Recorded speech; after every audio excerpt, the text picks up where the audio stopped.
بسم اللہ الرحمن الرحیم والصلاة والسلام علی رسولہ الکریم وعلی آلہ وصحبہ اجمعین، اما بعد۔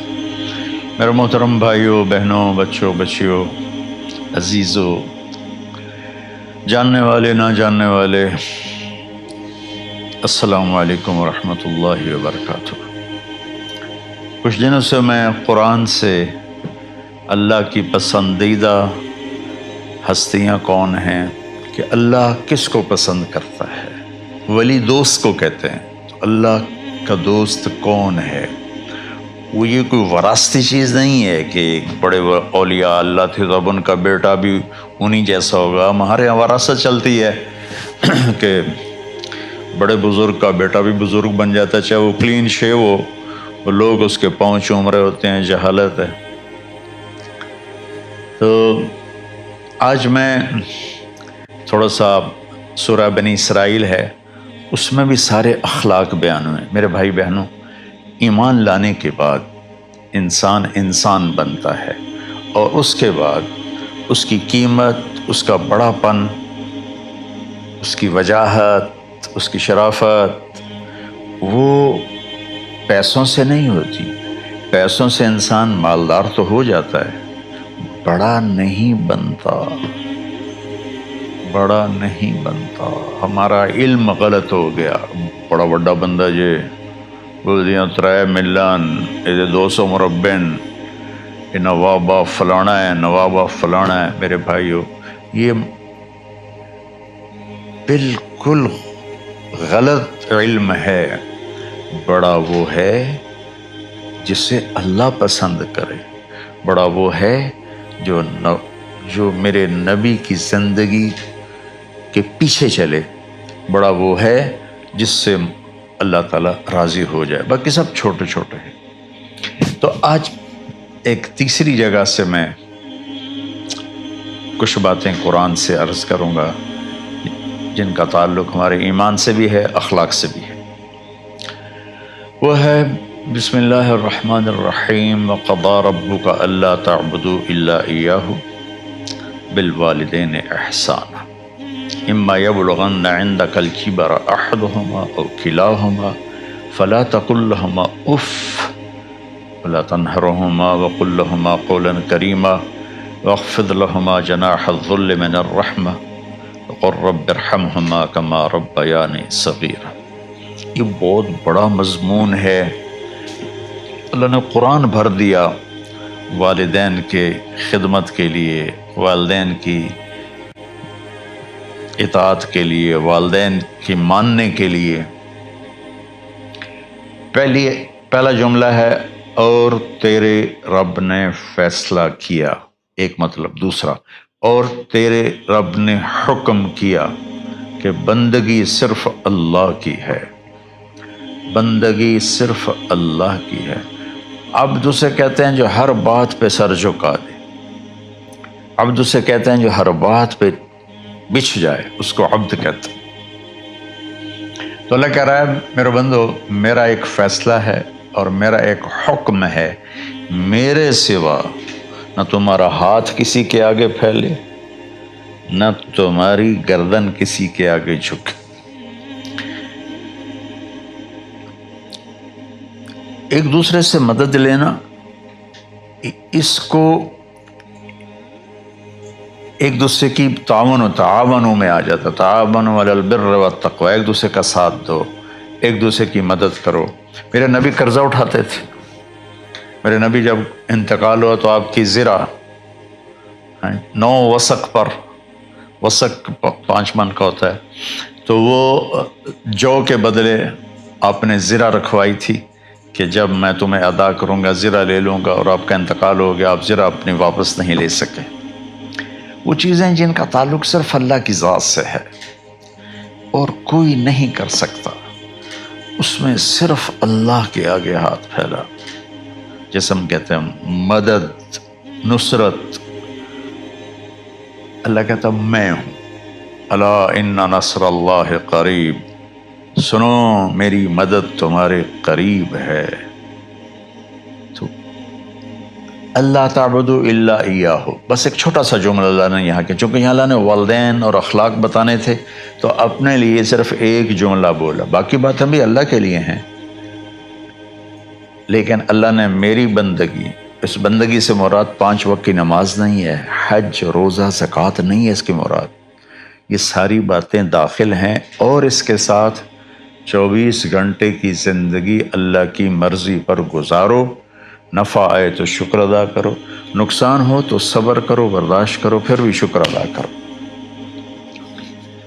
کہ میرا رب یہ کہہ رہا ہے کہ میں نے صرف اللہ سے تعلق جوڑنا ہے۔ اللہ کے نبی نے اپنے چچا زاد بھائی عبداللہ بن عباس سے فرمایا کہ یا غلام، اے نوجوان، اسی کا بکلمات فاحفظہ، میں تمہیں چند باتوں کی وصیت کرتا ہوں، کیا؟ احفظ اللہ، احفظ اللہ یحفظک اللہ، یحفظک اللہ، اللہ کے اوامر کی حفاظت کر، اللہ تیری حفاظت کرے گا۔ احفظ اللہ تجدہ تجاہک، تو اللہ کے اوامر، اسلام، حلال حرام کی پہچان کر کے زندگی گزار تو اللہ کو ہر وقت تو اپنی مدد کے لیے تیار پائے گا۔ اور لمبی حدیث ہے، بنا عشاء کی نماز کا وقت ہو رہا ہے، اس میں وہ جملہ جو اس میرے مضمون سے متعلق ہے، وَإِذَا سَأَلْتَ فَاسْأَلِ اللَّهِ، جب بھی مانگو اللہ سے مانگو، جب بھی مانگو اللہ سے مانگو، اللہ کے سوا کوئی دینے والا نہیں ہے، صرف اللہ ہے دینے کے لیے۔ وَإِذَا اسْتَعَنْتَ فَاسْتَعِنْ بِاللَّهِ، اور جب مدد کے لیے ہاتھ اٹھاؤ تو صرف اللہ کو پکارو، جب ضرورت حاجت کے لیے، مدد کے لیے ہاتھ اٹھاؤ تو اپنے اللہ کو پکارو۔ تو یہ حدیث کی بات بھی ہے، جو قرآن کی بات بھی ہے۔ اس کے بعد آگے اللہ کہتا ہے وَبِالْوَالِدَيْنِ إِحْسَانًا، اور اپنے والدین کے ساتھ احسان کرو۔ احسان کا کیا مطلب ہے؟ اللہ آگے اسی کی تشریح کر رہا ہے۔ ویسے احسان کا مطلب عربی میں ہوتا ہے، یہ جو ہمارا اردو کا احسان ہے، میں تیرے تو احسان کیتا ہے تو ہوں میں نالے کی کر رہے ہیں، یہ بھی مطلب ہے، لیکن احسان کا اصل مطلب ہوتا ہے، احسان حسن سے ہے، حسن، حسن سے الف، 2 الف ملے اور احسان بن گیا۔ احسان کا مطلب ہوتا ہے کسی بھی کام کو جو دنیا کا ہے، دین کا ہے، اسے انتہائی خوبصورت طریقے سے کرنا۔ جیسے کسی دلہن کا میک اپ ہوتا ہے نا، تو 5-6 گھنٹے 4 گھنٹے کے بعد وہ کہتی ہے، جو ہوتی ہے اس کا میک اپ کرنے والی، کہ جی بس یہ مکمل ہو گیا ہے اور اب اس سے آگے نہیں ہے۔ تو آخری انتہا، اچھائی کی آخری انتہا پر پہنچ کے کام کرنے کو احسان کہتے ہیں۔ تو میرا اللہ کہہ رہا ہے، میرے بندو، اپنے والدین کے ساتھ وہ کرو کہ جو بھلائی کی، خدمت کی، ماننے کی آخری حد ہے۔ سبحان اللہ۔ وبالوالدین احسان، بالوالدین پہلے ہے، احسان بعد میں ہے۔ اللہ تعالیٰ نے باقی سب کو پیچھے کر کے فرمایا کہ دیکھو، خاص طور پہ ماں باپ کے ساتھ وہ رویہ کرو کہ ان کے دل سے دعائیں نکلیں۔ چند دن پہلے ایک والد یوں ہاتھ اٹھا کے کہہ رہا تھا اپنے بیٹے، اکلوتا بیٹا، میں منگنا اللہ کو لو، اللہ تینوں چاہ لگے۔ باپ بیٹے کے لیے یہ دعا مانگ رہا تھا، اور بیٹا اکیلا ہے، یہ بد دعا باپ کر رہا تھا۔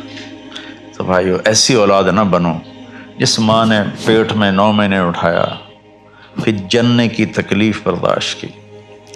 ایک شخص آیا حضرت عبید بن عمیر کے پاس کہ حضرت، میں نے ماں کو اپنے کندھے پہ بٹھا کے پیدل حج کرایا ہے، مینا لے گیا، عرفات لے گیا، مزدلفہ، پھر مینا، پھر مکہ، تو کیا میں نے ماں کا حق ادا کر دیا؟ میں نے فرمایا ولا تلقۃ واحدہ، بیٹا ابھی ایک تلقہ کا حق بھی ادا نہیں ہو۔ تلقہ کسے کہتے ہیں؟ جب بچہ پیدا ہونے کا وقت آتا ہے تو ماں کو دردوں کی لہریں اٹھتی ہیں، وہ اتنی خوفناک ہوتی ہیں کہ ماں چیخ چیخ کے رہ جاتی ہے، اور بعض اوقات ڈلیوری لیٹ ہو جاتی ہے تو وہ تڑپتی ہے، روتی ہے۔ وہ جو لہریں ہیں نا پیٹ میں آتی ہیں جاتی ہیں، آتی ہیں جاتی ہیں، ایک لہر جو درد کی اٹھتی ہے اس کو کہتے ہیں طلقہ۔ میں قربان جاؤں، انہوں نے فرمایا بیٹا ابھی تیری ماں نے جو تجھے جنا تھا اس وقت جو تجھے درد، وہ تیری ماں نے درد کی لہریں برداشت کی تھی، اس میں سے ایک لہر کا بھی حق ادا نہیں ہوا، یعنی کہ حق ادا ہو ہی نہیں سکتا۔ یہ مطلب کہ حق ادا ہو ہی نہیں سکتا، کہ بیٹا ابھی ایک کا بھی نہیں۔ پھر حضرت عبداللہ بن عمر سے ایک شخص نے پوچھا کہ اچھا یہ جو آدمی تھا یہ خراسان، یہ ایران میں ہے اور افغانستان میں، یہاں سے ماں کو پیدل کندھے پہ بٹھا کے مکے پہنچا تھا، اندازہ لگا اس نے کتنی مشقت اٹھائی۔ اور عبید اللہ بن عمر کہتے ہیں بیٹا ابھی ایک لہر کا حق ادا نہیں ہوا۔ یہی سوال حضرت عبداللہ بن عمر سے کیا ایک شخص نے کہ حضرت میں نے اپنی ماں کو حج کرایا ہے، سارا میں نے پیدل کرایا ہے اور کندھے پہ اٹھا کے کرایا ہے، تو کیا میں نے ماں کا حق ادا کر دیا؟ ولا ظفرۃ واحدہ ولا ظفرۃ واحدہ۔ کہ بیٹا تیری ماں نے تجھے پالتے ہوئے جو تھک تھک کے لمبے لمبے سانس لیے، ہوکے بھرے، ابھی ایک ہوکے کا حق بھی ادا نہیں ہوا، یعنی حق ادا ہو ہی نہیں سکتا۔ تو احسان کے آگے تشریح آ رہی ہے۔ تو آج میں صرف اتنی بات کروں گا کہ میرے بھائیوں، میری بہنوں، میرے بچوں، میری بچیوں، اللہ کے واسطے ماں باپ کو دکھ نہ دینا ورنہ اللہ بھی ناراض ہو جائے گا۔ چند دن پہلے ایک بچہ بچی میرے پاس آئے، دونوں میڈیکل اسٹوڈنٹ تھے، کہ ہم شادی کرنا چاہتے ہیں۔ تو بچی نے کہا جی میرے والدین ناراض ہیں، وہ نہیں، اس رشتے پر راضی نہیں ہیں۔ تو میرے باپ کہتے ہیں اگر تو نے یہاں رشتہ کیا تو تیری میری ایک درمیان خط آئے، کھچ جائے گا خلیج، ہم اس پار نہیں آئیں گے تو اس پار نہیں آئے گی۔ میں نے کہا بیٹی جس ماں نے تجھے 9 مہینے پیٹ میں پالا، 2 سال تجھے دودھ پلایا، تیری پوٹیاں پیشاب صاف کیا، تجھے پیمپر باندھے، تجھے اٹھ کے راتوں کو اپنی چھاتی سے دودھ پلایا، کیا اب اس کا اتنا بھی حق نہیں کہ تم اس کی رائے کا احترام کرو؟ اتنا بھی حق نہیں ہے؟ تو میں نے کہا بیٹا میری کوئی رائے نہیں ہے، تو اگر تیرے ماں باپ راضی ہیں تو بسم اللہ ضرور کر، اگر راضی نہیں ہے تو دیکھو موت تک تجھے ماں باپ کی دعا نہیں ملے گی، اور ماں باپ کی دعا نہ ملی تو کچھ بھی نہیں ملے گا۔ تو بھائیو دوستو، خاص طور پر آج کے کالج کے نوجوان بچے بچیاں یہ ماں باپ کے ساتھ بہت بدتمیزی کرتے ہیں، چونکہ اس میں والدین کا پہلا قصور ہے کہ انہوں نے ان کو دین نہیں سکھایا۔ بچپن میں انگلش میڈیم اسکول، پھر او لیول، پھر اے لیول، تو انہیں کیا پتہ ماں کون ہے باپ کون ہے۔ ایک پرانی بات ہے، ایک شخص اپنے بیٹے کو لے کر آیا کہ یہ میرا بچہ ہے اور یہ فلاں جگہ شادی کرنا چاہتا ہے اور ہم میں سے کسی کی رائے نہیں ہے اور یہ مانتا نہیں ہے، اور اس کے ساتھ اس نے نا دھاڑے مار کے رونا شروع کیا۔ تو میں نے بچے کو دیکھا تو یوں کر کے بیٹھا تھا، اس کا باپ رو رہا ہے، ہچ کیوں تو ایسے بیٹھا ہو۔ تو مجھے اچانک خیال آیا، میں نے کہا شیخ صاحب اس کو کہاں پڑھایا تھا؟ کہا جی امریکن اسکول۔ اس کے بعد آسٹریلیا بھیجا تھا مزید تعلیم کے لیے۔ ان کے شیخ صاحب اس بچے کا کوئی قصور نہیں، آپ کا قصور ہے، اس کو تو پتہ ہی نہیں میری ماں کیا ہے میرا باپ کیا ہے۔ ایک ہماری تہذیب تھی وہ ختم ہو گئی ہے، اس میں علم نہیں بھی تھا تو ماں باپ کا۔ میں نے اپنی آنکھوں سے دیکھا، میں نے اپنے دادا کو دیکھا لیکن میں یاد نہیں، لیکن جو میرے دادا کے چھوٹے بھائی تھے ان کو میں سنبھلتا ہوں، ان کو میں نے دیکھا ہے، 3ری 4تھی جماعت تک میں تھا۔ 61 میں ان کا انتقال ہوا، میری 9 سال عمر تھی، تو 8 سال۔